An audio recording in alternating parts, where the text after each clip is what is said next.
你好，欢迎收看《新闻面对面》，我是谢仲。来，一看为你介绍今天要请到的特别来宾，周边第一位立法委员李坤城，五哥好，大家好。台北市议员苗博雅，大家好。前民众党中央委员张义善，五哥好，大家好。右边为你邀请到桃园市议员林涛，五哥好，大家好。知识媒体人尚一夫，大家好。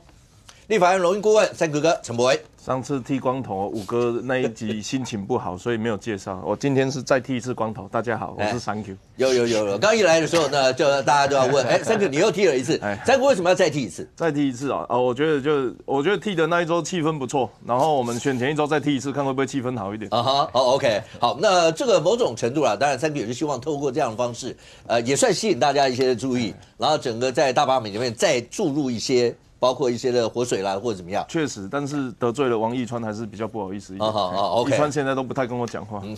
OK。好，那你就知道整个大罢免。好，其实你看我们现在那个左下角那个数字，其实不到4天啦。你如果把它换算过来，到礼拜五晚上整个活动截止的时间的话，不到100个小时。决战最后100个小时的时候，你会看到现在各阵营里面，好，连企业界是不是也卯下去了？然后在网络上面，你会看到有所谓的百工百业是不是要挺罢免？那对国民党这个地方呢？国民党这个地方也是重兵齐出，在所有的地方去看说，不管是每一个面临到罢免委员，不管是他们的各路诸侯啦这些，那当然最重要就是7月26最后投票结果是怎么样？不过一开始刚刚跟大家讲说，好，第一个重中之重的地方在哪里？一定在花莲嘛，大家都知道，包括国民党从不管是前面看到大家看韩国要不要去，然后谁要不要去，然后在民进党这个地方，我们讲过是包括秘书长林右昌，我也不知道去过几次了，7、8、9、10次吧，大概是这样。然后呢，包括童子贤，那童子贤呢，今天到了花莲，因为他本身是花莲人，然后在这个地方，他对于这个，那到了花莲去，还记得吗？他那时候应黄国昌之邀去当了，就是河山研艺的那个地方，他要当正方的人。然后这个时候他去选择说要用良心要罢免傅昆萁。那包括朱立伦，包括黄国昌，听到这那怎么说呢？让你听听看。来，大罢免其实是一个完全违反民主的作为啊！你可以对个别的委员有意见，但是不可以全面性的去罢免所有的在野党。他自己政治上面的想法，台湾本来就是一个民主多元的社会，这个是一个很正常的现象。童子贤董事长虽然在绿营，但是我相信他也是深刻的感受到赖政府在能源政策上面是一种错误的讨论。好，整个氛围，那从当初在礼拜6、礼拜天，你看到各阵营之间的一些激情，当然你说再怎么样不应该是用脏话啦或什么这些，可是每个阵营都要把所有人吹出来。到了现在呢，这个礼拜已经没有周六周日可以让你再去做这样的一些不管是动员啦或者是造势，但最起码在这个礼拜你会看到各方都找一些不管是大咖啦或者什么来做这些，包括刚刚讲到来一战是童子贤是花莲人。对，他是瑞穗人。对，那这次你看为什么要问黄国昌？因为他才刚答应当黄国昌邀请他去当河山研艺，他当正方的。然后现在他对于花莲傅昆萁这场，你有没有听到朱立伦刚讲什么？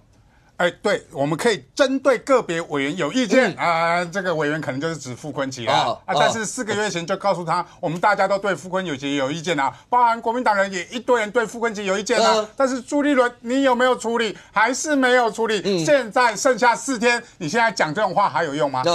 所以我要讲的是说，昨天这个童子贤发表说他支持罢免傅昆萁，其实我一开始还觉得看错，因为他原本同意的民众党要答应重启河山公投的这个正方的代言人嘛，所以他答应了这个，应该对于罢免这件事不会表态所以他一开始说罢免傅昆萁，他完全同意我们还吓一跳。原来才发现，他原来跟我同乡因为我是新住民嘛，他已经住很久，他是瑞穗人，而不只是瑞穗人他太太也是凤林人，而他太太在凤林的家族有一个叫石朝仪医生，因为我们知道后山最重视的就是医疗嘛，所以对于所谓的救人无数的医生都非常的尊重，所以他们在家族，他太太的家族在瑞穗跟凤林是非常有影响力的，而且他在所谓的赈灾的时候捐了4500万，不是只有赈灾而是长期的对于相关的艺文团体跟 NGO 都有他企业家的一些奉献嘛，所以他对于当地的 NGO 也好，艺文团体也好，有他一定的影响力，所以他表态同意罢免傅崐萁，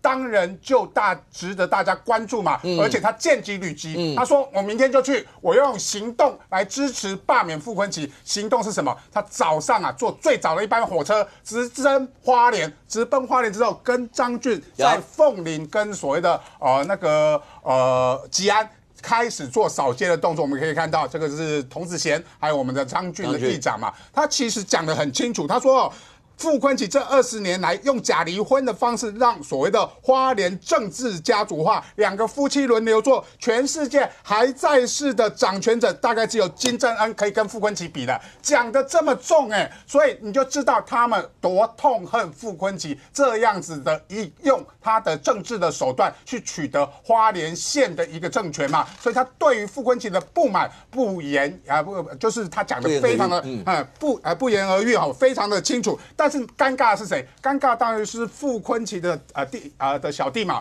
这个黄国昌。以前我们都知道，傅崐萁跟黄国昌过去这1年来里面，国会傅崐萁摸了黄国昌做小弟之后，整个这一次的大罢免起源就是这2个人嘛。傅崐萁掌握了国民党的党团这些52席的席次，然后黄国昌掌握了8席，要什么样的法案通过怎样的法案嘛，所以乱删预算，国会乱政嘛，整个的过程就是由他们2个所发动的，所以大罢免的起因就是这2个人。但是我们可以发现一件事情，傅崐萁被罢免这么久了，我们看到黄国昌有支持所谓的反对大罢免，但是他从来没有帮过傅崐萁讲过任何一句话在今天之前都没有任何的动作，直到今天童子贤到花莲去帮所谓的公民罢免团体之后，他在今天也办了一场，但是是支持傅崐萁吗？不是，他是办了核四公投的一个民众党的说明会。你就人已经到了花莲了，你为什么不直接讲你反对罢免傅崐萁，支持傅崐萁，而你讲的叫做核四公投的核三研议的这个公投的说明会？就表示你没有邀请傅崐萁，而且你内心里面是不是要跟傅崐萁划清界限嘛？而傅崐萁知道这件事情的严重性，是傅崐萁主动去找了黄国昌，去到了现场，而不是黄国昌主动邀请傅崐萁的。你就知道说黄国昌是不是也在切割傅崐萁？而从今天朱立伦的话就更明显，我一开头就讲嘛，朱立伦今天讲说可以对个别委员有意见，但是不能全面罢免了。4个月前，我隔壁的这个苗博雅不就已经说了，要阻止大罢免，建议国民党的一招就是开除傅崐萁党籍，不是吗？已经剧透了。对，已经剧透4个月前了。4个月前我还没有那么狠说开除傅崐萁党籍太难了，但至少不要让他做总召嘛。结果呢，继续让他做总召做到今天还是总召他没有的副总召到今天为止还是国民党在立院党团的总召，所以你针对所谓的傅崐萁的关系，你竟然说个别的立委他有意见，你就对他表示意见，但是不要发动大罢免。我要跟朱立伦讲啦，选票上面都是个别立委。每一张选票，不管同意罢免不同意罢免，它只有1个立委，没有31个立委全部写在上面。所以每一个选区的选民都是针对个别立委在表达他的意见，没有针对所谓的大罢免31个立委投1张票而已。所以朱立伦，你这个论述就是错的。而今天国民党的立委会面临这个危机，要怪的不就是你们傅崐萁吗？4个月前跟你们讲了，而国民党内部知不知道这个问题？4年前也有人跟你们讲傅崐萁是病毒嘛。今天这个人也被面临罢免嘛，这个人叫徐小新不是吗？所以虽然个别立委有个别立委的问题，而首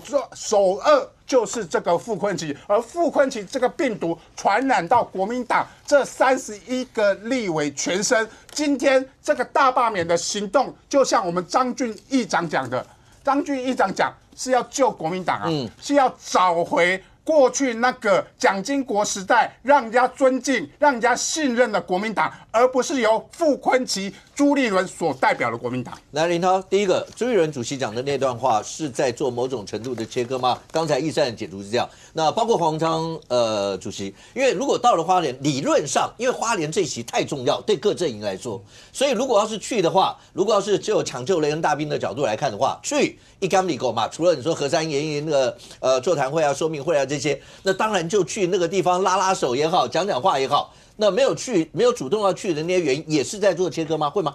基本上它不是切割。我想朱立伦主席他提到论述是很清楚易懂，就是说今天如果台湾的民主针对个别，比如说某些选区，你可能觉得他的政策不符合大家的期待，一两席去罢免，那我觉得台湾的社会还说得过去。可是你现在是全面的，好像要来歼灭所有在野的监督力量，我觉得民众不会买单啦。这也是为什么今天在讲说，好像有百工百业，好像这个虽然复杂很深，就是说感觉这些出来挺的企业家过去不是民进党这个任用的国策顾问哦，就是跟民进党比较有关系的这些人。其实同时也逼出某一些人，比如说有一些演艺界的人，他出来讲说，这叫赖皮罢免呐，没有人再这样子搞大罢免的啦，所以大家要投下不同意。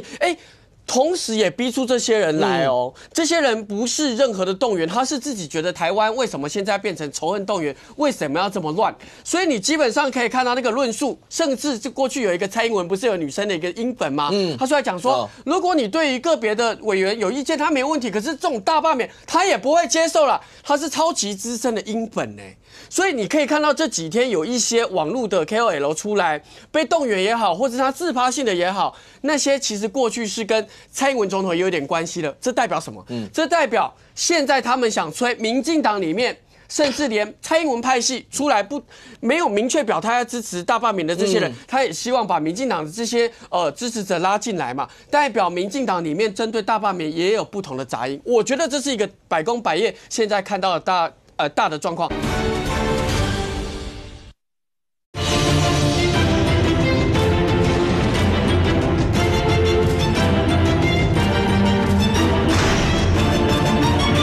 支持者拉进来嘛，代表民进党里面针对大罢免也有不同的杂音。我觉得这是一个百工百业现在看到的大的状况。第二个我要讲花莲的状况，因为上礼拜六我是搭着火车去花莲吉安国中的现场。那我们知道，因为上个礼拜有台风的影响，我们那个一路有一些在火车里面有一些长辈没有切静音的，你就看到那个细胞简讯一直丢。今天凤林怎么样了？今天哪里怎么样了？要进行黄色的警戒。其实我就觉得说，我是很少去花莲，那如果有一些民众他是回花莲，一条回家的路。还真的蛮辛苦的，一有风灾或是一些水灾或是雨下的雨势，他们开始心里就会焦虑了。我回家的路是不是还安全的？这是为什么徐榛蔚县长出来讲说，花莲人回家好难啊。所以你看到我们在吉安国中的现场，第一个我们就讲什么？去年12月的时候，卓荣泰行政院长来花莲是说，未来啊，你们第82有什么救灾的，你们自己要负责，自己要面对。他想说，是不是卓荣泰院长失言？结果不是。赖总统上礼拜去台南的时候，也是说利用天灾的时候，社区自己要训练，那会让百姓会觉得说，那你中央有国军也有资源，那你是不是让我们地方自生自灭？所以我觉得这个差异会比政治的攻防来的对于花莲人感受会深，所以你看到童子贤董事长，我们都尊重每一个人表态他自己的政治的意见。可是童子贤董事长，你有没有想一件事情是，花莲人关心的是他的交通能不能安全回家，他关心的是他观光受创之后，他这些过去观光的荣景可不可以回来？那花莲人想要的。其实你有没有回答花莲人的心声？我觉得这才是花莲最终的关键。所以在这个主张之下，我不认为朱立伦或是认为黄国昌有切割傅昆萁的这样子的一个角度，反而是到最后呢，你可以看到谁过去真正在为花莲做事，选民会做下判断的。Thank you。来，第一个，其实整个罢免好了，到了最后只剩下不到100个小时的时间。但是这一段长期以来一直有一种论证，两边不同的一个声音是，你要罢你就罢一个委员，哪一个人真的不是人你就罢。你看从刚朱立伦讲这段话，再来一次哦，就有1、2个，如果你们真的觉得不是人，大家来看嘛。那为什么一次啊？然后韩国瑜用的是赶尽杀绝吧，大屠杀吧，类似这，在最后不到100个小时以后，这个论证又出来。第二个。到最后这100是从上礼拜六、礼拜天不可讳言，大家拼的都是场子，大家拼的都是人气啦。那个谁能够真的感动到会支持你的人，把那个最后那波人都吹出来，讲的就是那个感动。你看到的是什么？我们看选举场，当然也看热情，也看人数啊。那在这个我7月12号的时候是上个礼拜，在台中，我们那个舞台哈，大家都围着那个舞台，一般是这样子嘛。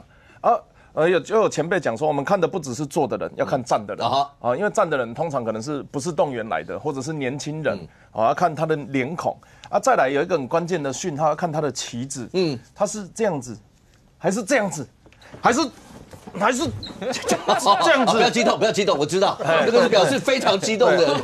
对，他上次站起来的场子是这样子啊，朱立伦是这样子。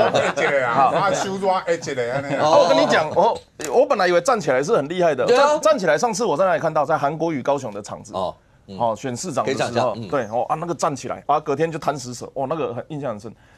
水安宫发生一件没有发生过的事情。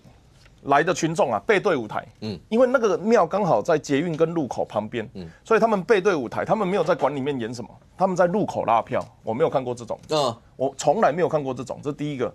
再第二个大雨大家都很害怕，我印象最深的还是提韩国瑜，有一场在应该是凯道的聚会，下雨下到有一个阿伯穿透明雨衣坐在那边，那个憔悴的背影，那个印象很深，几乎每一台都有坐。那但是呢，这一次在台中下大雨。发生了什么事情？这个是游行的终点。2个年轻人穿着透明雨衣，把同意罢免，为了要让他走完，因为他最后10分钟开始下大雨，游行队伍进入最后10分钟开始下大雨，为了要把他走完。然后呢，另外3张图片是在下大雨后的晚会表演，因为我们那一天是4点走到6点，然后6点表演到9点，那等于这最后3个小时在下雨。他们这些人就站在外面挥舞这个旗帜，挥了3个小时。这都是人然后同样的，这些你现在看到的这些人他们依然是背对舞台。因为舞台是在里面，舞台在里面，那他们面向路口嘛，所以这个叫这个特意的讯号啦。传统正常的讯号，先看人数嘛，看椅子嘛，看站着的人嘛，看热情嘛，这个是完全没有办法计算的，因为这个热情已经超越了主舞台要表现的东西了。这是民众自发性，所以你问我造市场的观察，那包含夜霸这个为什么有这样子的精神力？那在雨中站在路口跟人家拜托。花莲地广人稀，人相对比较少，它在少数的花莲市区有聚落，一捆，所以他们去做这种站路口的行为。其实是很辛苦，你不知道会遇到多少人，但他们愿意这样子做，是为了心爱的台湾。那另外一方面，国民党的场很明显依然是传统的动员场嘛。那我不知道卢秀燕是故意的还是怎么样，他巨蛋那一场人很多，但是好像人数没有算对，所以导致有游览车进来，发现没有位置就走了。这是在巨蛋迷你蛋那一场。那上礼拜那一场更好玩，他办在市政广场。结果市政广场刚好是我们台74跟进市区的枢纽，他办在那边，台中当天晚上整个交通大瘫痪。有个台北的朋友要来找我，从高铁站到我家，以前只要30分钟，那一天开了1个小时又40分，结果造成民怨为什么？他的国民党在绑活动所以造市场，当然我想大家有自己不一样的判断你如果问我，我认为这种场面比较能够感动我。好，那讲到花莲我觉得我先回应一下议员的指导啦哈。那台湾有两大政治提款机在东部叫做苏花改，在西部就叫中火嘛。所以他们看到这2个建设就是国民党的花火节嘛这个又可以消费了可是每次在讲这个议题的时候，我都很好奇，给花莲一个安全回家的路。那问题是你们真的做很久一直都是你们做一直又在消费这个，我会觉得这样子。对民众的说服力，尤其是对花莲市民来讲，就是我怎么记得你23年前就在讲啊？你今年还在讲？哦，这个可能会是这样子。但是啊，为什么个别罢免跟大罢免会有不同？这是主持人问的题目。我跟大家报告啦，如果你是一个公私分明的人，你就可以很快的理解为什么应该要大罢免。我不知道个别立委在地方的名声怎么样，多么会交朋友，或者是他真的很阿萨利，很会协调事情，因为这个就是他在地面要做的事，或者他多勤快、多有风声，会跑摊之类的。可是，在立法院，你的工作就是投那张票啊，几乎所有一线的政治观察家、记者。媒体都跟大家讲说啊，这一届立法院是素质最差的嘛，关门通过，那法案不给讨论，连程序委员会都不能一读。李坤城当了1年多，不知道自己在干嘛，每个东西都我知道我在干嘛。抱歉，你国民党的不知道在干嘛，你有国民党，他们投票不知道他们在投什么票啦。不是啊，因为你们的提案根本都进不去啊。我跟你讲，其实如果对在里面的绿营立委来讲，他最大的恶心，感到最恶心的事情是我们所有的提案。他们要么就是爱理不理，要么就是一读程序委员会就不给你过，你就会觉得说啊，我到底在这里干嘛？我写什么你都不让我过。有一个那个沈伯洋副中防啊，噼里啪啦挡了100多次啊，怎么也连解释都不给解释？那这样子怎么会是一个健康的立法院？那我就问嘛，为什么会有大罢免？是因为不管你在地方形象怎么样，你是年轻派系党中央人选，或是区域不分区立委。你进去都跟傅崐萁盖嘛，你进去的那个章，你投票都跟着傅崐萁案嘛。前一阵子在谈这个关于虐童致死的案件，今天也有律师投稿解释出来啊。如果这个重旧重轻的刑事的相关规定的话，凯凯案的保姆被黄国昌减刑3年了，他的最低刑期从10加1.5 15年变成12年起跳。那当然，最后还是看法官量刑啊。那问题是你突然把人家的下限拉低了，这是什么意思？问题是你有没有给人家解释嘛？司法院在5月份的时候就跟你讲说这样子不太 OK 了。你这样子修的话，会有全部都直接顶到满啊。那你过失也是100啊，然后故意也是100啊，那你就会觉得司法院已经跟你讲不行了。好，那5月份的时候，那个公听会还是黄国昌开的，各个蓝绿白的人都有去，你还是要硬修啊，那就表示什么？你根本都不给讨论嘛？你觉得民进党好像要跟你讨论，像要吃了你要你的命一样？不是啊，他是跟你讲说你这样修会有问题嘛？你这样子修没有办法得到目的嘛？不止这个案子啊，几乎每一个案子都是这样子啊。他们为了要合理化他们的工作，我跟大家讲，包含最近出现的前一阵子在讨论的民众党是不是在那边什么进猪笼啊，写个词啊，那边文化大革命，文革后面2个字革那个字是什么？就是革命嘛，文化大革命嘛。然后馆长讲什么？我们726之后要发起革命嘛？那为什么是革命2个字？革命就是不满国家的现状，革命就是认为现在政府体制有问题嘛。他们必须要用革命才能够说服自己，我的这个柯文哲是司法迫害啊。他要用革命这个字才能说服国民党说你们的党部主委被抓是程序是赖清德独裁嘛。他们用革命这2个字才有办法合理化他们过去完全扭曲的事实。所以这为什么要大罢免？你但凡在蓝白里面有一点理智，你都不可能跟着傅崐萁从头干到尾啊。他们唯一一次有跑票的，居然是发生在台中的罗廷伟。他们投票的时候，他不按弃权啊，大家就问他为什么？结果他隔天戴一个帽 T， 大家都穿战斗背心啊，这里有写名字。罗廷伟偷偷摸摸戴个帽 T， 像小偷一样飘过去，然后隔天再被架出来道歉啊，这个不是莫名其妙？你从头到尾都听国民党的，我们讲的东西没有道理吗？我们上一夫活化石讲的没有道理吗？我们黄志贤、陈辉文、黄伟汉、张宇轩讲的没有道理吗？对不对？听听看嘛，这个是结构性的改变，那不是我们跟立场不同，我在跟你对骂。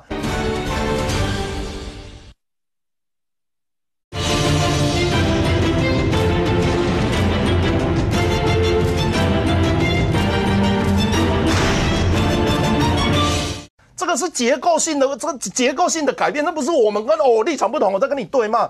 所以为什么会变成大罢免？是因为公私不分明，公私要分明。公私要分明就是我知影你人做好，地方做照顾我好，还会招我啉酒食饭欢喜甲，但是你伫欢喜黑白投票，所以我要给你罢免，是这样子。OK， 你不要再把上公扯进来了。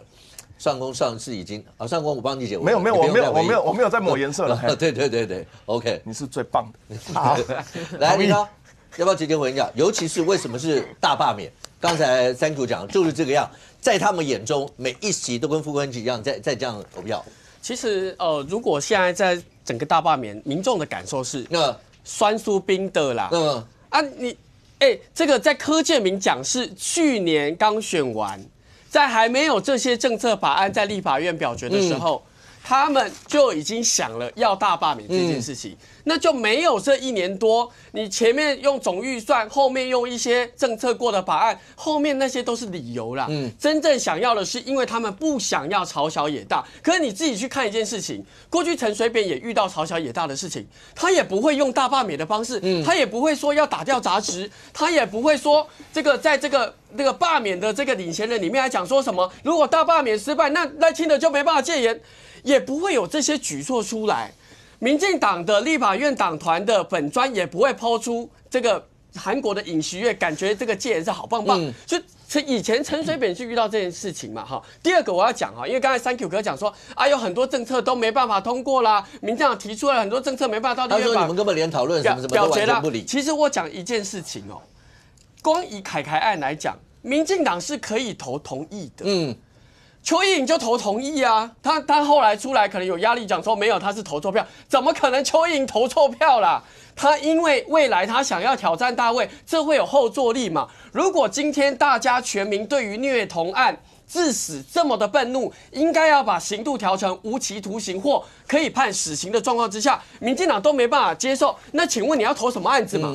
那过去有很多应该要这个地方财化法要提对案的，行政院也没有对案啊。那你们在干嘛？所以不要再说，其实国民党主导的立法院，民进党没有提出就没办法政策，是你们常常连对案都没办法提出对案，然后这个明摆着可以让凯案，让所有的家长放心，能够遏止这个虐童致死的这种刑度往上，你们都不支持。请问你们还有什么政策想要提的？简单回应哈。第一个虐童减刑这个我已经讲过了嘛，那就表示修法过程不严谨。第二个，当年为什么朝小野大阿扁时代的时候没有发生大罢免？原因是因为当年的所谓第三势力亲民党还有5党团结联盟。没有贴着国民党通过所有的决策嘛？当年我跟你讲，要提那个时候也可以啊，那个时候就有财化法，那个时候也有财化法。财化法你知道有2个人投反对，现在人还在里面的，一个叫严清标，一个叫高金素梅。那你从20年前投反对到20年后投同意，那你要告诉我为什么啊？你要告诉我理由啊？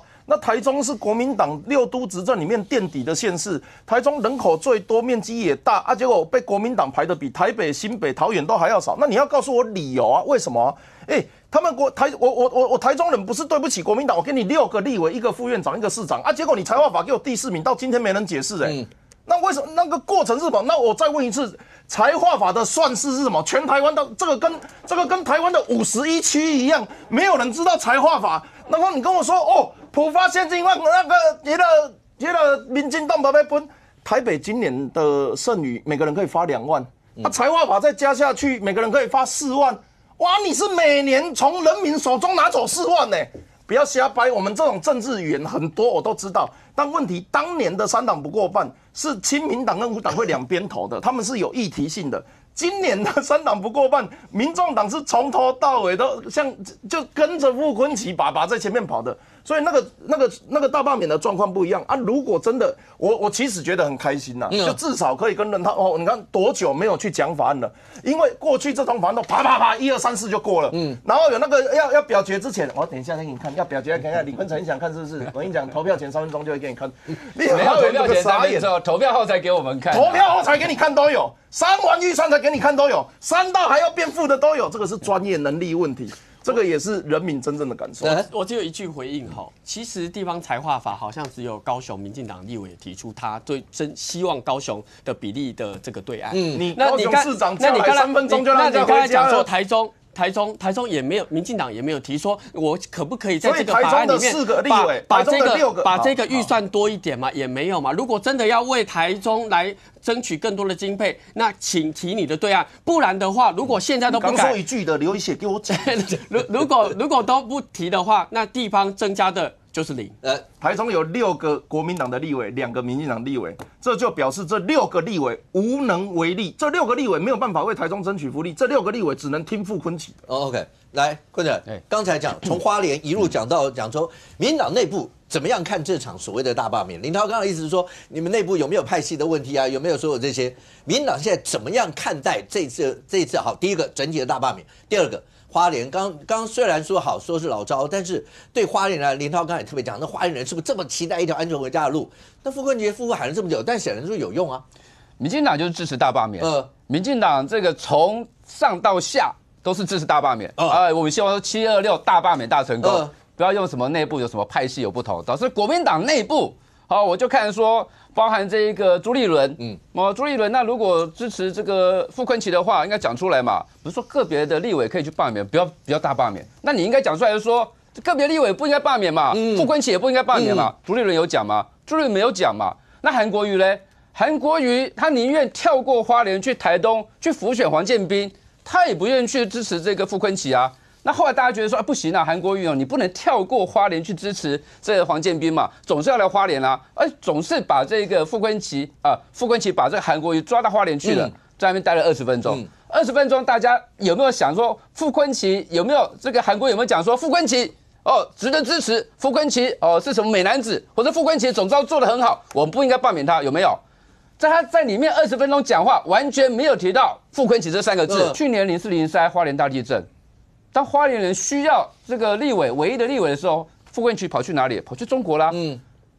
这个地震之后没多久就跑去中国了，带了一大堆立委，中国国民党立委跑去中国，造成说后来为什么要全面大罢免的这个原因也是在这边嘛？你就没有管花莲大地震嘛？你就跑去花莲啊？你有在关心花莲县的这些县民吗？完全没有嘛。那现在你要被罢免了，你开始来讲说，哎呀，这个给花莲人这个一条这安全回家的路，那你为什么不问问说，在你们傅氏王朝在花莲执政的这么久的时间里面，有没有给花莲一条安全回家的路啊？不要把这个责任再推给中央了嘛。OK 所以你说今天不论这个童子贤他有讲嘛，在花莲如果再不换的话，就好像一滩死水啊。那一滩死水会怎么样？蚊虫就会来啦。所以花莲需要改变嘛。我想说，这是童子贤今天到花莲一个最大的一个意义啦。张公，请问一下，童子贤讲那句话说花莲到了该改变的时候，这句话会影响很多人吗？那刚才讲到，好，您也跟大家讲一下，傅昆萁跟韩国瑜2个人，照理来说，大家都瞩目这一席，所以韩国瑜去一定是洞见观瞻。以韩国瑜这么老江湖，他一定也知道我讲的每一句话、每一个字，我的手摆哪里，我怎么转个身，你们大家都会眼睁睁的看着。但为什么有这么多让大家解读，也是蓝营朋友口中所谓的见缝插针的空间？为什么？黄国昌照理来说跟傅昆萁应该是这一整年来确实蓝白之间合作，因为2个总召嘛。那黄章坚去不是应该一竿里狗？我都已经到那里去了，我就到那个地方去拉个手，不是很好吗？我也希望看到这一幕啊，因为一个童子贤罢免傅昆萁扫街，一个黄国昌拉起傅昆萁的手，这个画面蛮冲突的，蛮冲击的。因为一个是黄国昌邀请童子贤去当河山公投案、重启公投案的正面辩护人嘛。当然，傅昆萁的事情，当然花莲一定是重中之重嘛，因为他是党团总召嘛。那当然大家就看到的就是他要离开的这一幕嘛。这一幕发生就是傅昆萁手伸过去的时候，韩国瑜没有跟他握手，反而是转过去跟那个旁边的是游淑珍嘛，就吉安乡乡长嘛。游淑珍握完手他就走了嘛。就没有握手嘛，那傅昆萁是手伸出去了嘛，到最后是抓到了那个韩国瑜左边的那个手肘上面，没有握嘛，还没有跟他握啊，你注意看嘛，没有握嘛，然后他当然就随后就转身就走了，那另外就是一个宣讲过程当中。唱歌啦，花莲多好啦，然后31席，他夜袭是在桃园，在桃园唱的，他是唱了一首跟花莲有关的歌吧，45年前，花莲之歌，然后讲花莲多美啦，然后后面讲说罢31席不应该等等类似的话，但是从他整篇讲稿里面，你没有听到3个字叫傅昆萁嘛？一定要讲这3个字。他走到哪里，每一个被罢免的，他去站台的每一个人，他都有称赞啦。大家都说他们有心结，每次都说疑似心结怎么样，然后国民党见缝插针。我100%肯定的说，确实有心结。心结在哪？其实，在选举的时候，就是说他在这一次选举的时候啊，那时候不是有人说我躲在公园里啊，然后当时不分区提名嘛，在那个4处辅选嘛，地点要讲嘛，好，在宜兰的一个公园里啊，因为先到嘛，就还有时间嘛，就下来走一走的时候，听在场的人转述，韩国瑜说了一句话。小富在搞我，我知道。立委选举啊，宜兰的某公园里，然后提前到下去走走路，那时候后面你又看到了选院长、副院长的之争嘛，那个大家就很公开台面上了公开台面上。那赖清德是不是有邀这个依惯例邀立法院院长，请立法院院长代表参加川普的就职典礼？在立法院就传出来，韩国瑜所属政党的党主席姓朱，好像传出来了。我说这传出来，不希望韩国瑜代表去。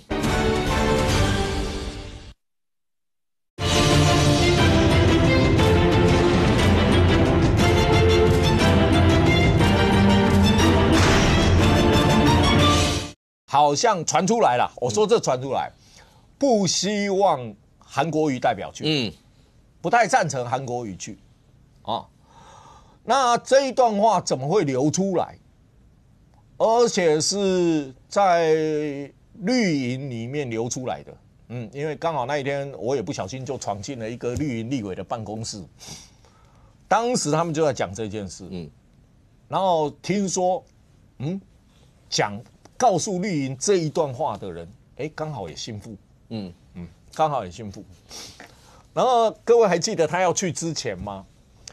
傅昆韩国瑜有跟别人讲，说是不是跟小傅说，赶快弄一弄，赶快结束，让他可以提前去美国，可以提前去美国啊，总预算可以提前去美国等等。韩国瑜既然拜托的是民进党的人去跟傅昆萁谈，为什么不是韩国瑜直接跟傅昆萁讲呢？你说如果他们都很好没心结，为什么不是韩国瑜直接就跟傅昆萁谈呢？那你说当然中间那个插曲说什么骂那个周万来啦，等等等等那一些事情，我觉得都琐碎的事了啦，都琐碎的事。那再讲，你说。他去年6月，他不是请各委员会吃饭，他请司法法制委员会的时候，不是跟大家说以民生为重啊，华东3法暂缓吗？然后林思敏那时候是书记长出来说，我们讲那个暂缓，没有时间表，讲完了，就算了没？9月立法研讨会，韩国瑜去了，国民党的嘛，每次开议前要办嘛。他说：“现在中间选民蓝军都对国民党不高兴。好，我举个例，华东3法，举的例是傅昆萁的法案，我劝过副总召不要硬干。你在那个场合，你举10个例子，你偏偏举副总召的例子，你说这一路下来，你说没有一点心结吗？不是跟民进党说在立法院小腹好大，好不容易逮到机会，我们后面还有副总羞于见人的傅昆萁总召，那是台中的那个香菇评鉴会嘛，他先开始把台中的立委都介绍那一天台中的立委，因为大部分都去江启臣，什么都去了嘛，介绍我们副院长江启臣怎么样？傅昆萁站在后面，还有我们羞于见人的傅昆萁，你说你从一连串的事情看。你跟我说没有心结，从选举的时候我就听到有心结了，怎么会现在还在？可是他还是去了。啊，还是你觉得那个去是虚应故事吗？就是一定要去，就是这样讲吧，比去还更惨。好，24个去了23个，偏偏这个不去，人家怎么讲？一样讲话嘛，一定要去，一样讲话嘛。好，我所知道啦，16号那一天的确是塞车了，塞了1个多小时，这是千真万确了哈。那个他们有跟我讲了，然后回到了之后，然后再坐火车到花莲，已经时间来不及了，所以就坐到台东去了。那你说，就7月9号，19号就是去补那个7月16号的嘛，7月16号的嘛，哈。那我记得我在也是这个集团的某台那一天17号我就讲了，韩国一去之前，好，就16号那一场去之前，他就跟人家在讨论，如果要宣讲要讲什么，他就定调，全部讲以民进党批评民进党大罢免为主轴，其他不想讲，那意思是什么？你看，那时候我记得我17号讲的哦，结果他19号去，真的只讲这一部分，其他都不讲。什么那一部分是什么？就傅昆萁那一部分他不讲嘛，你说，韩国瑜大家都老江湖了，形容黄国昌人中吕布。大家不知道是吕布什么人吗？韩国瑜会不知道吗？韩国瑜一定知道嘛，而且韩国瑜最喜欢讲武侠小说跟那个历史上面的故事嘛，三国嘛，他经常讲，他当然知道啊。特别介绍还羞于见人的这个傅昆萁总召，今天去那边，然后做出来的动作，其实很符合韩国瑜的个性哦，其实蛮符合的哦，就是说好，我不得不来，但我也不会很跟你表现的很 close 或者干什么。其实他这一场可以表现的很清楚啊，就有心结嘛。这个以后不要再问了。对，我你要我否认讲的哪一件事？你先告诉我，从花莲选举你要否认哪一件事？其实因为那个大家在看那个舞台那个画面，我站在旁边呐。那因为我在旁边，然后想说，韩院长他一开始唱花莲之歌，你就觉得哇。他竟然会唱花莲之歌，他在花莲当兵啊？对，他花莲当兵，他就讲说他跟花莲就是把他的那个经验，跟这个花莲人来做一个共鸣。所以我觉得这个第一个他讲的内容还是有一些触动人心的地方。第二个呢，其实你知道他在到达现场之前有一个行程，是我们原本不知道，后来我问才知道，他其实是陪傅昆萁总召车队扫街。有啊，那个画面都有啊。来，重点来了，这个雨呢？大到你完全没有办法看到他的脸，为什么？因为那个大暴雨是很惊人的。那韩院长穿西装大暴雨，陪傅昆萁在车队上扫街。小的跟你报告好不好？再来，就是坐这个车到现场去的好不好？对，顺便扫的。所以上公他很了解，就是说他那个车直接到现场，然后顺便扫的，从那个舞台，但是那个宣讲车下来直接到舞台。所以我的逼着去扫街的，如果他为什么就拦截了？为什么不是派一台车女生去接呢？如果今天韩国瑜讲，你就只有这台车可以坐。没有，他如果只有宣讲，你会觉得说，你怎么讲那么短？你试试来问导游。可是因为他有前面，而且不是说暴雨就赶快停止，他是真的冒着暴雨还在扫。所以，你觉得说韩院长穿着西装在暴雨帮傅昆萁，这个画面够美吧？OK。你总不说是傅昆萁故意让他淋雨？没有，对啊，你雨下，大家扫街下雨，比如说我今天要上衣夫来帮我扫街，结果下大雨，我就说那我们改开直播好了。他本来还没有下雨，把你拖去下雨，前面还没下雨，他是到一半才下暴雨。你怎么可以笑老天突然说下大雨就下大雨？的话就是国民党到今天为止力挺傅昆萁。大家都记得哦，力挺傅昆萁，傅昆萁绝对不能被罢免掉，这是国民党的态度哦。没有，党主席有说可以对个别委员有意见，我们还是希望就是说投下不同意啦，希望说到最后是投票率拉出来，一席都不要少。没有，有没有看到从这个花莲一路扫到刚才林涛过程也有提到百工百业嘛？你今天在这几天你在网络上看到很多百工百业啦，什么的，讲完自己做什么工作，然后再讲这些。好。那这些林涛刚刚有一个词是讲说，那个复杂看起来很深的那个感觉，可是每一次到大选的时候，几乎到了尾端的时候，大概都会出现百工百业像这些。而这个百工百业，那对于民进党或是绿营的一些来讲的话，它是一些新生的展现，他希望让所有的人都知道，那你不孤单，你所有这些。但对蓝营来讲的话，蓝营就会觉得说，大家干嘛要把整个台湾搞这样？企业家出来，所有这些，你觉得象征的意义是什么？那个蓝营只要看到公民力量出来，他的吸反射反应就说这是民进党支持的。11年前太阳花就这样嘛。从冲进立法院的第一天的时候，这是民进党支持的，对不对？这个11年前重复到现在真的都重复了啦。所以那个大罢免我昨天开始看这些社群上。一看每个冒出来讲的说各行各业我是医生，我是律师我是护理师，还有占星师，还有那个算很多的都出来了。我就问嘛，蓝营你自己有很多公关公司，你去问，如果真的要用网络操作出这种每一篇贴文都完全不一样，几千篇突然出来，请问要多少钱？有哪个公司台湾现在能做这个？对不对？你还要硬要赖说这都是斧凿痕迹啊，这都是什么？你也太小看台湾公民的智慧了吧？你说赖清德再怎么样，他是500多万票当选总统，你说这500多万人当中有几千个人出来说他支持大罢免，很奇怪吗？那反而斧凿痕迹很深是什么？最近网络上有人发现这个护理师叫做小鱼，为什么叫他小鱼呢？有很多人这个po文那人说。霸凌漏说什么，通通都没在报，我就是要 po 我是台湾人，我反绿结果每一个不一样的照片拿的身份证都一样，后面那个字遮起来是写一个鱼叫小鱼你看这个文案都没改过这很明显的就是有人发包给他说你去复制贴上，看医生算多少钱嘛？一定是护士。其实义善哥点到一个重点就是说。现在网络上有很多这种会重复，其实这不是第一次发生了，重复操作过的，他们都很喜欢用女性护理师的照片。大家这个今天没有时间讲那么多，大家仔细去想，哪个单位会一直收集不断的女性护理师的照片，然后用假账号来发文，都一定要用这样的照片？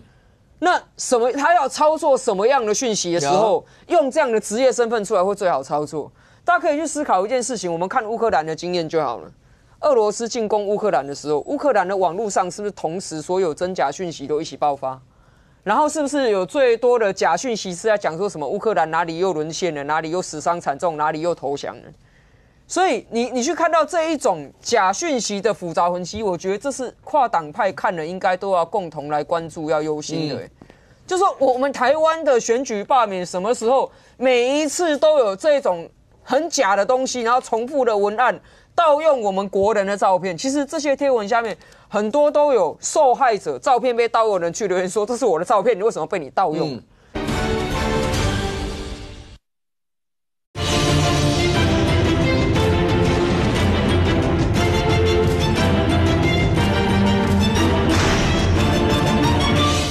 每一次都有这种很假的东西，然后重复的文案。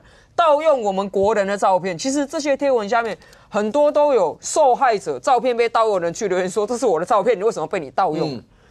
你后面一定有一个公关公司也好，或是某一个组织性的力量在操作这件事情。所以我觉得这次大罢免走到现在，当然啦，你说社会有没有辛苦？一定辛苦，罢团也辛苦。当然，很多时候我知道有很多人觉得说为什么生活当中这么多政治的讯息，可能听了也不喜欢。但是这对我们国家来说，毕竟是一件重要的事。你说我们国家现在是什么状况？首先，第一个，立法院乱掉了。我们的立法委员已经完全没有办法好好的理性的讨论事情了。那为什么我敢这样说？这个朱立伦说可以对个别人有意见，但不要全面大罢免。那我就说对啊，其实这些罢团都是对这些个别的委员有意见啊。因为这些委员的个人行为每次刚好都是团进团出啊，他们从来没有脱队过，干的每一件事情，国会扩权，现在这31席里面有谁投过反对票？没有嘛，对不对？宪法诉讼法变成宪法法庭冷冻法，这31席里面有谁投过反对票？也没有嘛。选罢法罢免要附身份证，这31席里面有人反对吗？通通赞成嘛。总预算统3，这31席也通通都赞成嘛。所以这总的来说，其实你可以说他是对国民党这个团体的意见，但同时也是对这些委员他个人投票选择的意见啊。而我们的国会现在已经乱成这样子，然后再加上我们的宪法法庭现在已经被瘫痪、被封印了。那一个国家行政、司法、立法3权分立，现在已经有2权都出问题了。行政权又因为总预算的缘故，搞到很多机能都失调了。那这个时候公民站出来的时候，我觉得不要再去形容说什么这都是政党在背后操控，因为如果今天赖清德他可以操控说你在网络上看到的这些百工百业，甚至我看到有一堆平常很罕见的职业，精算师啦、饮水人啦，很多人都不知道社会上的这种职业都站出来。如果赖清德可以抠得到这些人的话，他的总统选票不会是只有40%，一定更高。那国民党为什么现在会陷入这个困局？就是他从一开始战略目标就完全搞错，他就觉得说是赖清德在弄，所以他们要以霸制霸、超联署书、政党对立、仇恨这些，完全都是照着他认为是民进党在主使的背后。但是以我在这过程当中，我观察到的其实是民进党是在追着这些公民跑。就一开始公民在发动的时候，民进党也根本没参与，因为大家会觉得说成功率很低嘛。那后来其实是这些罢免团体不断的要求全国的政党，如果你支持公民，你就来支持我们。甚至我知道很多时候民进党提出了跟选举有关的经验啊，怎么样造势，怎么样扫街比较好，罢团也不一定接受他的罢团有罢团的做法所以在现在这个情况来看，我觉得国民党他真正要解决这个罢免的问题，你还是要回答说，过往你们做的这些事，为什么你这样做？你一直去讲民进党很烂，讲民进党很烂，那个是没有办法解决掉你的蓝委现在要被罢免的问题。尤其是现在大家会用一个问题好，假设大罢免没有大成功，投票完之后，国民党还是立法院最大党，还是最多数的时候，傅崐萁是不是继续当国民党总召？如果你答案是的话，那大家一定想说罢掉嘛，因为你的这些所有人就是傅崐萁附随的立委，那还是回到那句口号啊，罢免罗智强就是罢免傅崐萁，罢免王宏维就是罢免傅崐萁，罢免徐小新就是罢免傅崐萁，这就是大罢免的起点。而你国民党不去面对，你只会赖说这些人都是政党操控，你只会说这些人呢都是民进党操作的。我觉得这样子的操作方式其实是公民反而会更愤怒。OK， 阿苗刚才我们荧幕上面有打说很多百工百业，包括连饮水人出来，我不知道有的观众知不知道饮水人？饮水人呢是因为每一个港口船进来你不熟悉那个港口，像不管台湾的每一个港口。国外的船要进来的时候，那一定要有我们的港务局、我们的船出去，有一个非常熟悉这个港里面所有的状况，那个叫引水人，他带着那艘船进来，要不然你知道国外的船进来，他进了这个港以后，他不知道该怎么开、怎么靠、怎么弄，那可能会天下大乱。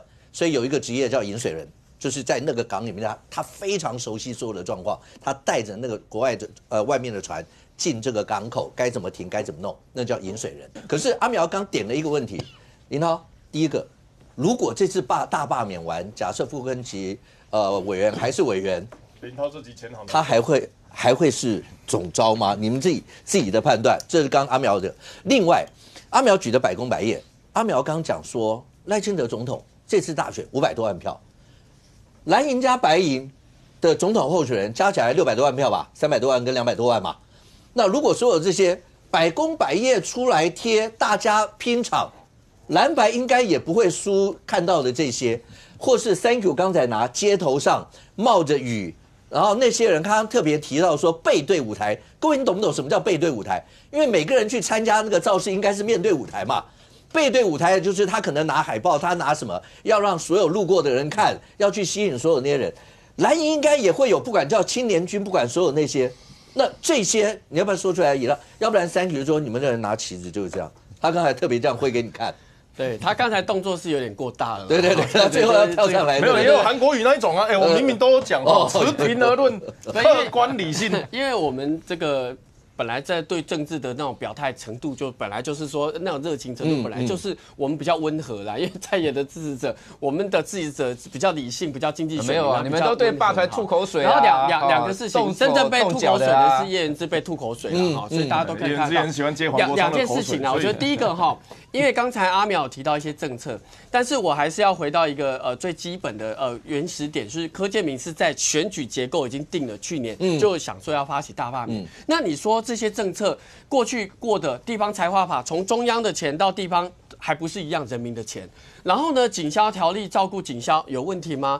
保卫中华民国国军加薪，总比这个要搭商务舱好一点吧？国人加薪，保护他的这个一般的民众的这样子的一个薪资。然后呢，关税条例的5450亿分3年，加上普发现金的2300亿，过去超征的1.8兆，剩下4400亿，那也还不用到举债的程度。所以我觉得这些民生的法案堆叠起来，民众会觉得。那这些立法委员团进团出投出来的票，不就是为了我们百姓这些民生的政策哪里有问题？所以我觉得这是第一个角度哈。第二个角度，刚才5哥提到说这次罢免案总召会不会继续留着？我一样是要回答。阿苗刚才对，我要回答，因为就是没有办法回答国会扩权宪法国民党的总召他就是依照投票啦，就是依照这个本来他有任期的限制，就1年1任。如果这次没罢成，他可以做到第4会期结束。就是反正这是依照制度啦。可是刚刚讲到所有的热情，因为最后这几天不要，最后这几个小时吧，最后这几10个小时就要推出所有的热情。3个，我们就要来看。第一个，你怎么样去看包括朱一仁跟馆长那个青年沙龙的那一段？而那一段除了那个以外，希望能够吹出他们希望要的年轻票吗？或各方面？馆长最近包括讲说台湾96%是中国人，然后很多类似这些或大罢免完啦什么什么的，我们会不会变中国人？类似这样的一些词句，这些你觉得在这一次整个过程当中，会有什么一些影响？那更不要说，如果我们拉到民众党林国成委员讲的那句，我讲不管是哪个阵营，不管是哪一位政治人物，在那个过程当中，那他后来也道歉，只是在那个过程当中都不应该把它化成那样的直接的3字经啊、生活直接这些。你对于走到现在剩下不到100个小时出现这些有什么看法？每一次选举都在讲基本盘对决之外，我们有讲数字哦。那重要的是中间选民，我没有讲数字哦。那中间选民到底是什么东西？是每一年都在不同论述的，因为两党都要想办法把那个中间选民论述成我的。国民党今年比较懒惰，他把中间选民这件事情丢给带吐司的黄国昌烤肉带吐司的黄国昌。可是呢，你黄国昌就想说让他去处理中间选民，结果我跟大家报告啊，这个黄国昌处理中间选民的战果是如何？是民众党基层全部跑去支持罢免。这个是这个台中市柯文哲2024年总统候选人柯文哲，台中市台湾选择之友会分会长，好，这个已经发文支持大罢免。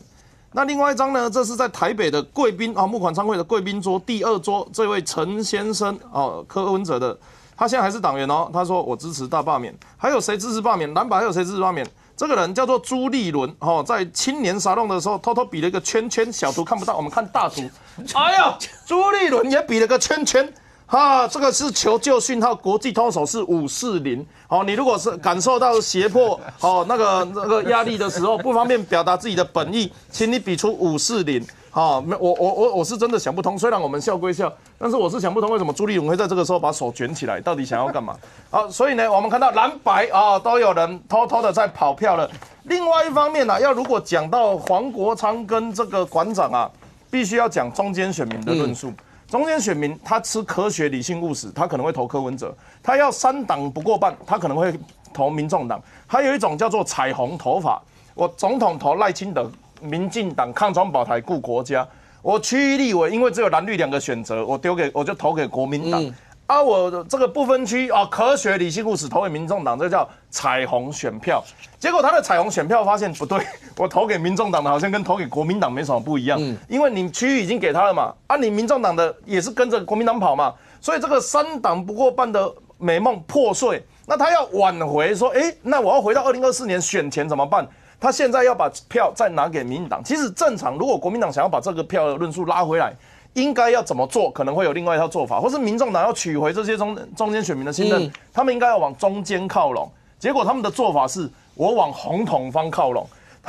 整个反共护台是主轴，馆长直接跳出来，爱宜良，来就开始那边我爱讲哦，中国拍来2分钟的导航，2分钟比马英九说的3分钟还要少1分钟。馆长的问题是什么？馆长没有论述。馆长没有论述的情况下，他早期是用他的健身专业在跟网红吵架，跑出流量的。他开始谈政治的时候，你就发现他这个论述是空的。他谈到两性，他说没有放进去就不算性侵。他谈到棒球，他说我小时候也当过主投，这些东西都不会是加分啊。但是他是流量，这是网红嘛。但问题是，当进到短兵交接的这个国会法案议题的时候，他没办法，他只能看媒体说话。那以前叫中央厨房，现在叫中共厨房嘛，因为他现在的论述已经跟共产党一模一样啦、打来就会投降啊，96%是中国人啊，我们要认祖归宗啊，早晚统一啊，726之后要革命啊，所以本来你觉得这个会是中间选民的论述吗？你觉得马英九跟他讲一模一样的话，我们会说哦，马英九是中间选民，是全民总统，不会嘛？马英九甚至被国民党认为他已经是和平统一那一派的，很极端的嘛，所以。馆长可能没有办法帮国民党加分，那黄国昌能不能呢？黄国昌吕布呢？黄国昌坐在民进党北平东路下卡召开那个战前会议，右手边是张辽，左手边是高顺。高顺是谁？县阵营800人，林国成他就大骂：为什么只来800人？这一场战是决战，决一死战，跟民进党有的没的输赢。为什么只来800人？林国成被骂不爽嘛，就上去骂脏话，直接调票。请问那3个字会帮中间选民拉票吗？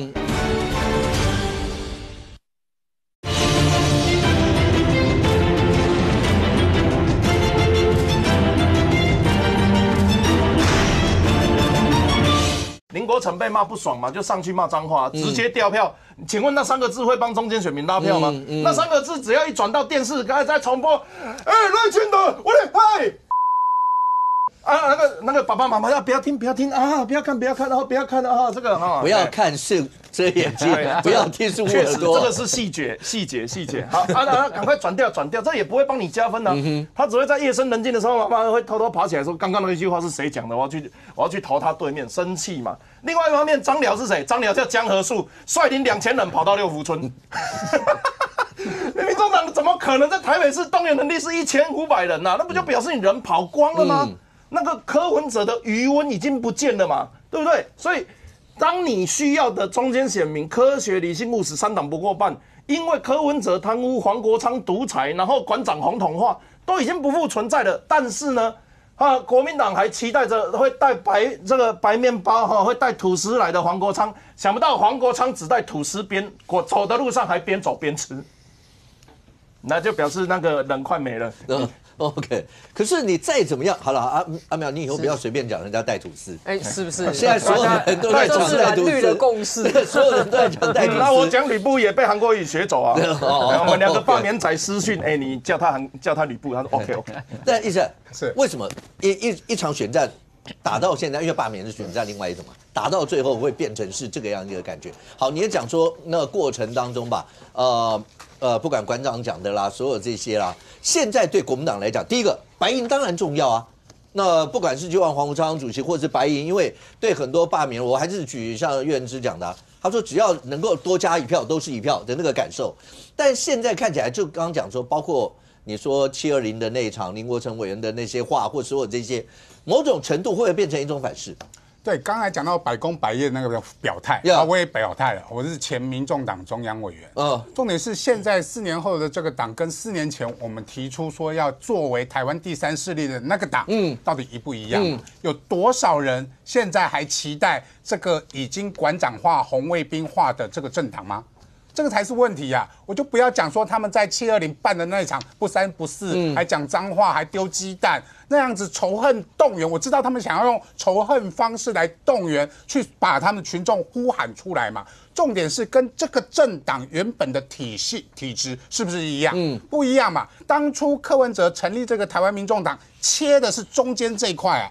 事实上切的精不精准？事实上是精准的哦，所以他在所谓的总统大选，他才会得到25%的选票，这不是民调哦，这是他的得票，25%的选票。重点是他现在还有嘛？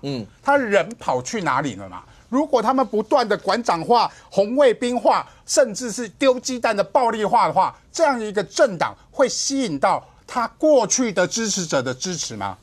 这才是问题嘛。所以白银重要，但是白银到底剩多少票，这个是国民党要去思考的。因为他们过去的迷思就是我蓝白合赢过超过绿，但是可这一年来，其实事实就已经不是这样嘛。所以为什么说这次大罢免叫做民意上面的宏观调控嘛？你整个要调整回来。现在的民意是什么？我说真的，一开始我们也建议过国民党整个解散国会，整个重新改选啊，重新测试新的民意，这是正常民主国家都有的程序。国民党不愿意嘛，黄国昌超速仔不敢嘛，所以整个国会僵局在这边的时候，我们只好透过大罢免重新测试民意，而民意7月26号就会告诉我们什么嘛。而最后这几天，我说真的，催票是重点嘛，表态率不要觉得百工百业这没有用哦。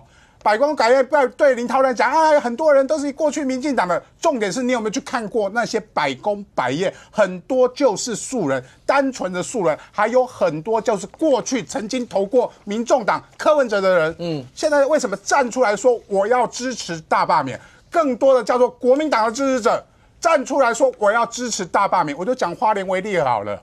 罢免傅崐萁完，难道民进党会赢吗？很难呢。民进党在那边只有3席议员呢，所以选出来的人是不是也是过去国民党人，或是国民党提名的候选人可能会赢？事实上是啊，国民党在花莲就是有优势嘛。但是为什么大家还是要罢免傅崐萁？所以重点最后面，除了这个表态率会形成催票的动能之外，另外就是谁站在你旁边嘛。如果企业家站在了罢免这一方，站在公民罢免这一方，徐崇仁跟童子贤站在公民罢团这边，那我们看到国民党谁站在那边？馆长啊，国民党的支持者有没有勇敢表态？没有嘛。我们刚才这个3Q 有讲啊，为什么罢团的支持者在那边挥旗子挥3个小时？为什么他们即使进不了现场，他们都还要在马路上拜托大家可以出来投公民罢免票？这叫催票。国民党的支持者呢，没位置就跑掉了，游览车就坐走了，挥旗子都是好热哦，扇一扇啊。这就是国民党的支持者，他没有去扩散的动能。我不是说国民党这一次投不出来，他们还是会投出来。所以我刚才说没错啊，林涛继续支持傅崐萁啊，傅崐萁有没有票？傅崐萁当然有票，但是傅崐萁赶走的票更多嘛。这才是国民党现在面临的问题嘛。我们一直呼吁说，这一次的大罢免叫救国民党，难道国民党真的一直要让馆长，一直要让傅崐萁代表你们国民党吗？我说真的，连侯友宜啊，侯友就不要讲馆长的统一的问题，侯友宜都不敢让马英九至少有9·2共识做遮羞布，他上去也不会直接讲统一，不会直接讲我是中国人，不会讲14亿人口决定台湾的命运。馆长是直接这么讲但是你看每一个要被罢免的国民党立委，竟然都找馆长来，难道馆长的意见你们认同吗？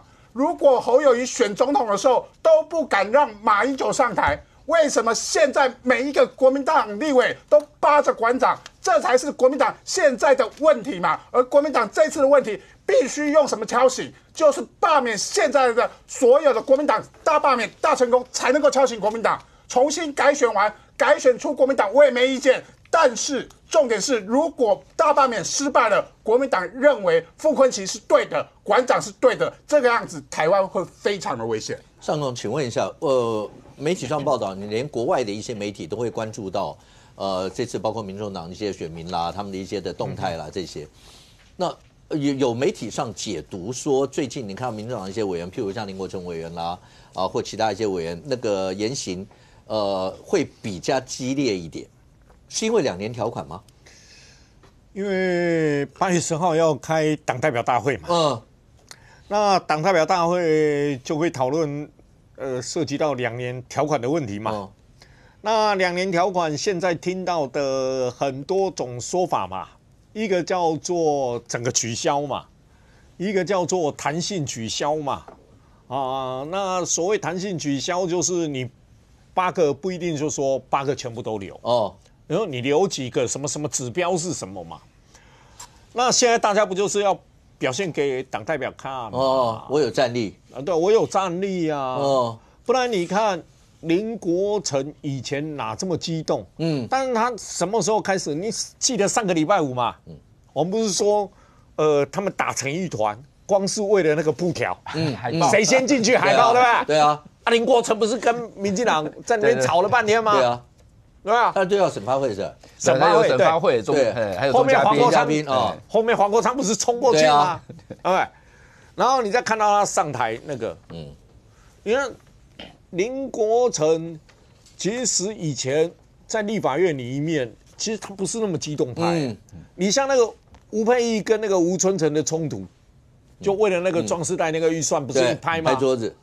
你看那个吴春成冲过去的时候，你看林国成什么都是在挡，避免发生争执的人。你看他现在的那个动作，还有你再看啊，张启凯现在也是一堆动作。然后你再看那个大法官那个资格审查的时候，有没有？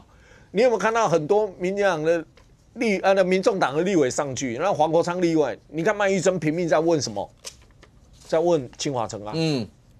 然后平民都在问这一些事情，有人说他们现在，我不晓得是不是真的有2年条款的强大压力嘛？因为你现在就说看到的就是说挺柯派的，就柯粉这一些柯的人马，希望要求记名投票，谁要推翻柯文哲的2年条款，所以大家都有压力嘛。那这一边但现在就变成。全部留呢？废除呢？还是具有弹性的2年条款呢？等等，怎么过？如果是弹性的话，那每一个人怎么办？就是说我要表现到让大家觉得我们都很行啊。所以我觉得，就我是可以被留的。哎，对，因为8月10号党代表大会在桃园开，他就要决定要不要过了嘛。那现在大家都要表示说，我们都是很有战力的一群嘛。当然，这个是，可以啦。因为坦白说一句话，始终记不得后面8个是谁要递补上来。我相信连民众党大概也都记不太到了哈。我只记得什么蔡尊筹啦，还有那个以前台联的立委啦，在台南选过的，陈志涵好像也会补上陈志涵啦，还有那个在黄国昌实习的那个外配啦，其他我也记不得了。其他我也记不得嘛。那所以你注意看呢，我觉得2年条款对他们来说是压力。不要骗我说他们都不想做下去，我不相信啊，我真的不相信哦。所以激情之下，你的表演，你的这样的一个举措，其实我在想，到底是害国民党还是什么？你想象一件事，就是说，知识选民、经济选民怎么看你在台上骂3字经？知识选民怎么可以看得到说青年里面讲96%，然后打我们像捏蟑螂一样2分钟投降？请问一下，军人投不投票？我们军人有没有投票权？有吧？有。结果我们是被像蟑螂捏一样，而我们的是撑不到2分钟，我们的军人完全都没用吗？而你到底是馆长是帮国民党认为票太多吗？军人不是票吗？你讲这种话，你都没有想过，你极度侮辱我们的军人呢。上公刚讲的这几段，来林涛，我看媒体上有说国民党接下来这几个不到100个小时里面，然后包括国民党要负责主治战，然后民众党可能是空战。可是刚刚几位来宾所提到的，第一个馆长的一些言论，或是林国成委员在那个造势场合讲的那些话，对你们来说会不会反而因此让你们造成一些负分？林国成委员已经对外这个表示歉意了嘛，因为情绪上来了。你们应该也不会同意那样的事吧？我觉得到最后大家不应该要做很激化，然后或是很那种很激烈的言论，反而是应该要论述到底我们的政策对于国军的保护、国军加薪是不是真正保卫中华民国？我觉得这样子的论述民众会比较了解。第二个呢，我最后的关键因为说真的，你可以看到国民党在各地区的区域联防，像前几天礼拜天在这个桃园现场2万多人，那个场地上工最了解，那个场地邱议长这样，那个整个大家动起来，那是人真的很多，真的很多啊，因为现场是我主持，那看起来真的就是塞满，而且雨是没有停过的，那代表说国民党的区域联防的陆战。在这个凯道选前之夜，会完全把陆战的能量凯道25号是你们借到的，对，是我们借到的，是霸团。那我们是选前之夜嘛，感觉起来国民党的陆战9成9之夜，不是选前之夜，霸前之夜。跟各位霸团讲哈，24区他们放空城，那时候我们刚好扫街哈。反正你可以看到这个，我为什么要拿这张图卡告诉大家？如果你燕之发的嘛，如果你是支持不同意罢免，希望保护优秀的立委，你不能把投票单撕掉了，你要出来投。你不是说你很优秀，我很赞成你，所以我不赞成这个大罢免，我不投了，我把它撕掉。no， 千万不能这样，千万不能撕掉，好不好？没有投开票通知单，还是可以去投票。对，所以被撕掉，虽然很生气撕掉，我也知道你是不同意的，但是没有投开票通知单，都可以去投票。所以我觉得到最后这个关键呢，因为说真的啦，各自由各自的百工百业出来投票，我都觉得说大家是把这个支持群众的热情吹出来。可有一个人，我真的觉得我想要稍微讲一下他的内容，叫做罗大佑。因为罗大佑以前也骂过国民党了，在戒严时代啊，他的歌曲也是反讽嘛，也是希望说要自由民主嘛。然后他也骂过中共64，香港雨伞革命，他也是站在最前面。可是他这一次出来讲说，他不觉得要有赖皮的罢免，他不觉得应该有大罢免。其实这也是代表百工百业的一种声音嘛。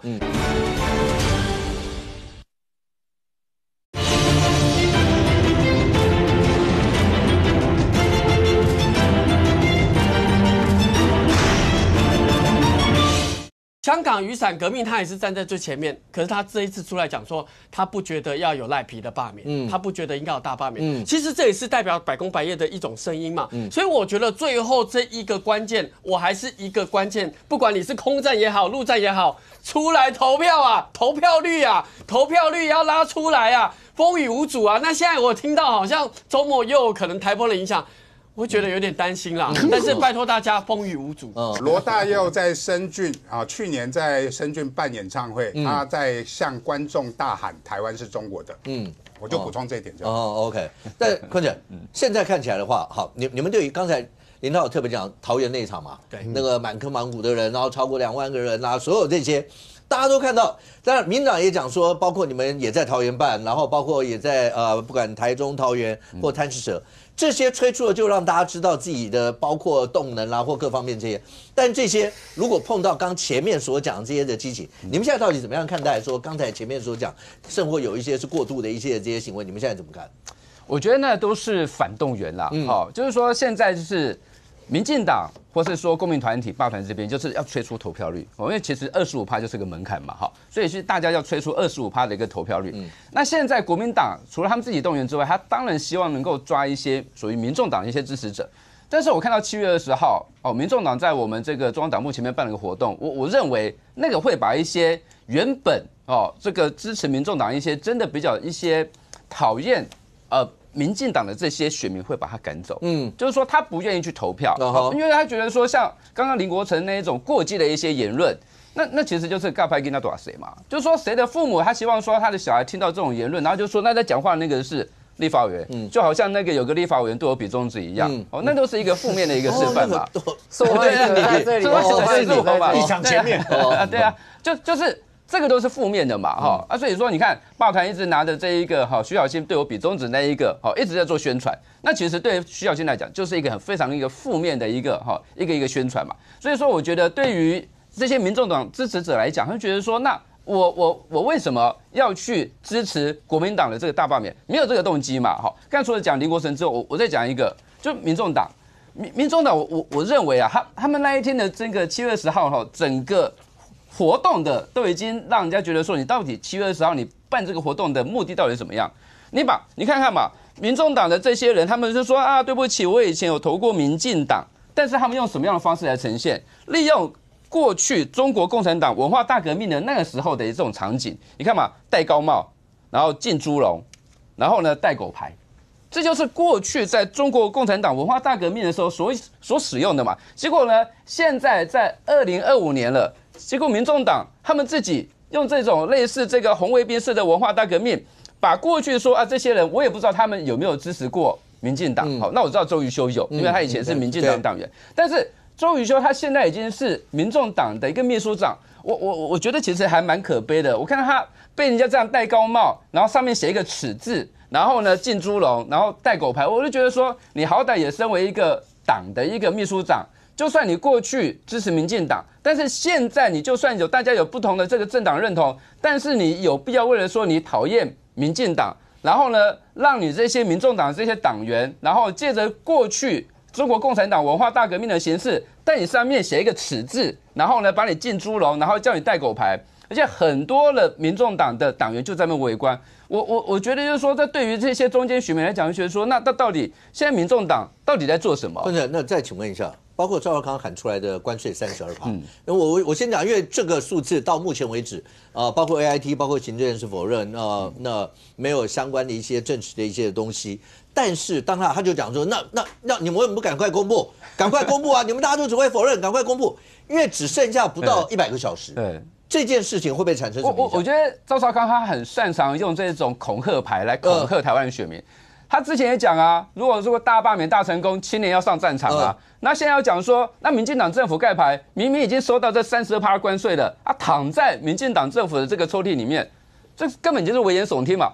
因为关税多少都是由川普那边自行公布的嘛，所以除非赵少康是那一个他的这个真实社群的小编，川普真实社群的小编，他知道说啊，现在台湾的关税是多少？因为通常我们看到之前的模式都是由川普他主动来公布，就是说啊，今天日本关税多少，韩国关税多少，然后通常他也会在他的社群、脸书和真实社群上面也同时也公布。那所以就民进党政府来讲，现在还在谈，郑丽君副院长还要再去美国。好，再做实体的谈判，那我们也希望说能够谈到比这个日本跟韩国25%关税更好的一个关税，所以还在谈嘛，还在谈，还会过去，表示说现在关税还没有确定。那所以我认为赵少康或是国民党，他不要用这一种关税来恐吓我们的选民啦。那尤其说像现在，不论是童子贤或是徐崇仁，他们代表都是知识蓝，代表都是经济蓝。他们出来讲说支持大罢免，我认为对于这些中间选民的这些，或是说比较偏向知识蓝经济的这些选民，我觉得对他们影响力会更大。那对比说今天这个赵少康昨天来讲，那今天股票就跌了，今天股票跌300多点了。那我不希望说赵少康你因为你个人的危言耸听，你个人没有办法去东非看狮子、老虎、大象，然后你就把这股怨气出在一般的这个选民身上，然后危言耸听，而且你讲那个32%是。过去好像是一个美国的律师的网站，那他就是整理的各个国家的4月对4月那时候都是32%嘛啊，但是现在我跟大家讲，现在还没有谈判之前，8月1号之前，台湾都还是10%。我觉得利用这个时间要跟大家说清楚，就是说民进党政府如果有这么大的能耐。川普都已经公布了啊，然后我们不公布。如果这样子的话，我们就跟川普讲说，好，那要等到7月26号之后再说。台湾政府也没有这么大能耐，大家知道说，川普他的做事的风格就一向如此，不是对台湾，对于其他各国都是一样。他一旦知道了、确定了，他就会公布，他不会管你说日本7月20号参议院选举。他一样公布啊，他不会说，我等你这个参议院选完之后，我再来公布。同样的道理，他也不会管说现在台湾是不是有大罢免，他认为说谈定了他就公布，还没有谈定那再去谈。尹涛待会依次回应。阿淼是现在整个这个氛围，当然整个社会大家都不希望，因为这整个过程当中，因为前一阵子看到还有那个餐厅打人的啦，类似像这些。那但是这个氛围好，当然有人会提出来做一些的讨论，但除了这个以外。陈佩琪，你是一直不断的呼喊说，希望能够让他先生出来投票。他甚或今天讲什么戴颈圈、戴手铐、戴什么，你只要让他出来投票。当然，因为昨天是裁定一样，然后延押2个月嘛，柯文哲家还是延押2个月，所以这些事情，你觉得在未来剩下的这很少数的这时间里面，会有什么影响吗？先讲，我觉得大原则啦，政治人物跟政党争取选票无可厚非啊，但是为了社会的更大的利益必要的自治其实是一种政治人物很宝贵的品德。我一直记得一个故事就是之前这个奥巴马跟 John McCain 在选举的时候，当时共和党有一批人一直认为奥巴马不是在美国本土出生的，一直说他没资格选美国总统。然后一直说他是这个穆斯林啊，那很多人这样讲。那后来这个 John McCain 虽然他是共和党的，有一天媒体又在问他这个问题的时候呢，他就停下来，还跟他说：“大家，我真的要讲哦，你们讲的奥巴马这些事情不是事实。虽然他是共和党，但他讲你们讲的奥巴马这不是事实。他身为跟奥巴马对选的候选人，他大可以去激化支持者的感情嘛，然后甚至放一些幽微的，他说啊。”大家讲的这些我是有听过啦，我觉得奥巴马有必要说清楚这之类的继续激化嘛。但是他有一个高贵的品格啊，为了整个社会更大的利益啊。那我现在看到很担心的是什么？就是在这个罢免投票越近的时候，有很多人他可能为了要激出最大的选票要最大化，不断的鼓励他的支持者去做激动的事情。我觉得很多政治人物这样是很糟糕的。比如说刚才前面大家在讨论的那个。林国成他用三字经来辱骂赖清德的这件事情，我觉得比他辱骂赖清德更严重的事情本身是，在舞台上后面有一排他的党的立委，没有人觉得这不妥，甚至还有人在旁边笑啊，鼓励他啊这些。其实你是在鼓动一个暴力之气的氛围。果不其然，集会结束后，马上有人跑到民进党的办公室门口去砸鸡蛋。那你砸鸡蛋？其实还好，因为我们是公民运动出身的，砸鸡蛋没有少见过。但唯一一次，这一次看到有人砸鸡蛋之后不敢承认，切割说跟他无关的。那这个是在鼓励一种非常不负责任的暴力嘛？之前在讲说，餐厅里面隔壁桌客人在讲政治，我北送我就打他，这其实就是一种社会的那种暴力之气鼓动之下那种非常不负责任的行为。像我在网络上就看到有人在分享这是在花莲有人在宣传罢免傅昆萁，一个小蜜蜂嘛，骑一个3轮车在那宣传，没做什么事啊。那结果马上路边呢就有一位这个男子呢，你靠近他，我觉得这个靠近已经有点突破人与人之间该有的礼貌了嘛。你有不同意见，你在路边跟他辩论，我觉得 OK。你靠近他之后，你跟他讲话讲就讲，你还把烟灰弹在人家身上。这是一种相互不尊重不同意见人的氛围，而且他不是用言语表达，我不赞成你，我跟你插嘴，你讲话我不让你讲，他是直接进到肢体上面的动作。那我是在这边呼吁其实各党派的政治领袖在已经逼近投票4天了嘛，你要站出来跟你的支持者说，我们谴责一切跟暴力有关的行为，我不管你跟我是同边还是不同边，只要出现暴力。只要出现这种法所不容许的行为，我们一律要谴责。不是说切割。我觉得像比如说丢鸡蛋这件事情，其实台湾民众党应该大方承认，这就是我的党员，这是我的前干部，我们也觉得这样的行为不妥。他应该要做这样的表态，而不是说没有，我们再查查看。那连记者问吴怡轩说这是不是你们党员，他还说警方正在调查中，是不是你党员还需要警方来查吗？我们自导自演。这个就是不敢认嘛。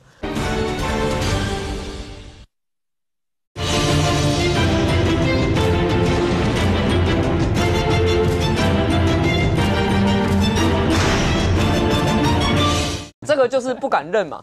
还有包括我们刚刚在讲的那个前面那个餐厅打人的事情，其实我是非常期待蒋万安市长，他应该要出来说一句说，未来在这个星期，我台北市不允许发生这种因为政治意见不同就暴力相向的事情。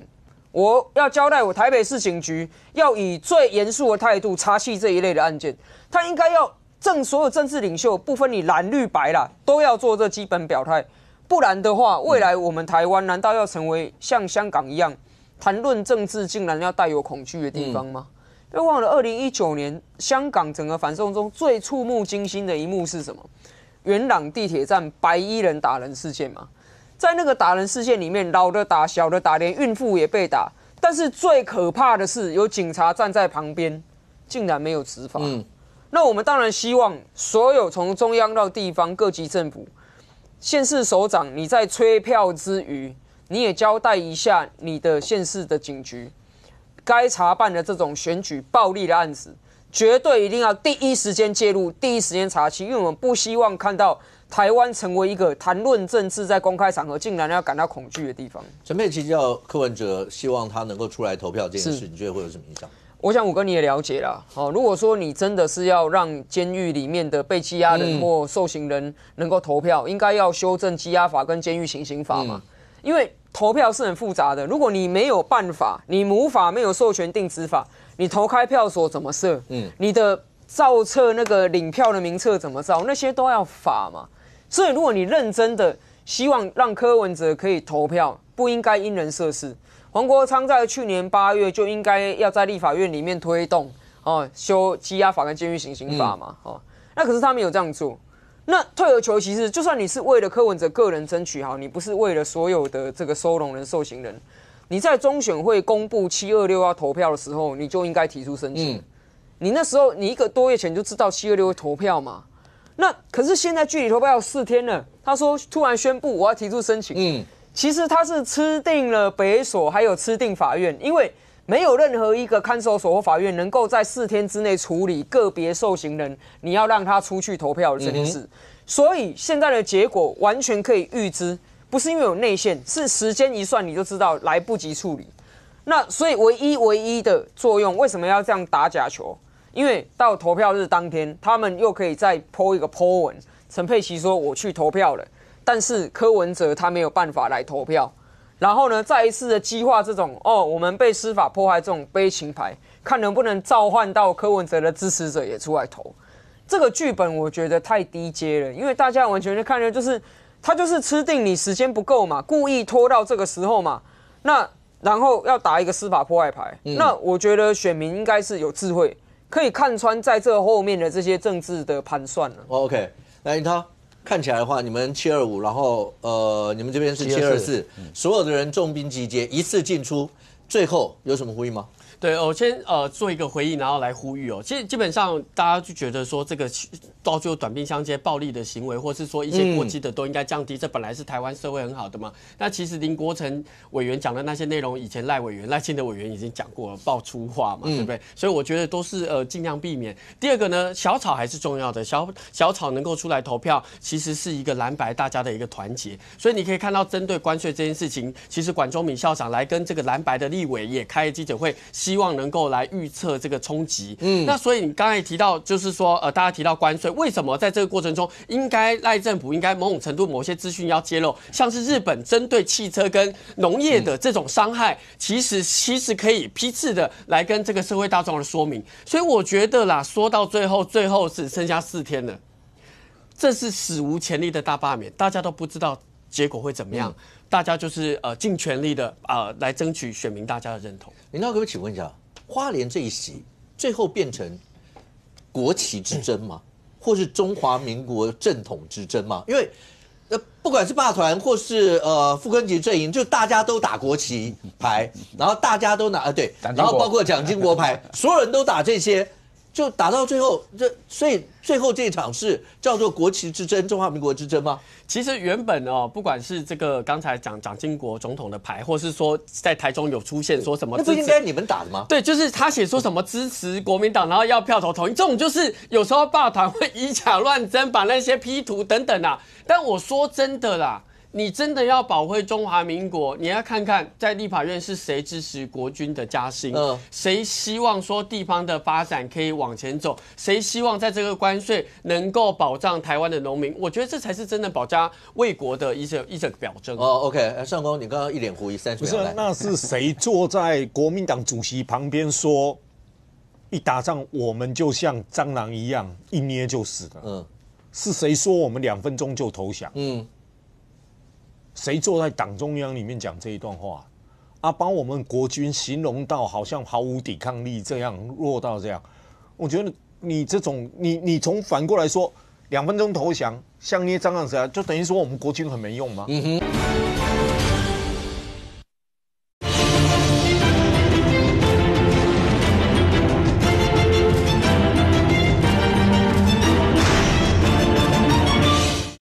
我觉得。你这种你从反过来说2分钟投降，像捏蟑螂死啊，就等于说我们国军很没用吗？我们国军有这么没用吗？每天在那边战斗机为了监控这样飞来飞去，结果被一个形容说我们就像蟑螂一样被捏。那现在讲这么说保国卫民怎么样？那为什么要请这种人在你们党中央讲这种话呢 ？OK， 来，坤城30秒有什么回应？对啊，我就觉得说，当馆长讲那些话，说国军2分钟就投降，然后朱立伦坐在台下，朱立伦没有任何的反应嘛？他难道不会跟他讲说，这你讲的不对啊？怎么可能中华民国2分钟投降？可是我看朱立伦坐在台下面，没有讲任何一句话。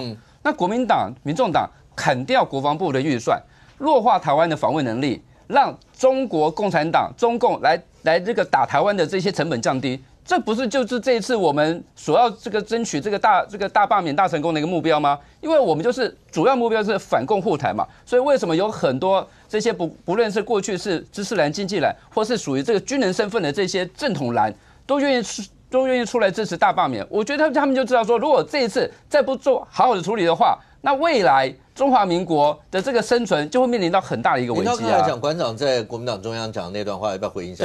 我觉得刚才委员又在这个反串以讲乱真，说啊正蓝军你就要投什么？正蓝军当然是投不同意啊，怎么可能会像你们说的一样？有很多正蓝军就是出来投大罢免大成功的啊！立场很简单，不是你只要讲说为什么朱立伦他对于馆长的谈话他没有任何的反应啊？基本上不只是国军加薪哦，我们国民党的立场很简单，国防部的预算，国防预算 GDP 高达3.5%，我们甚至比民进党的3%还多。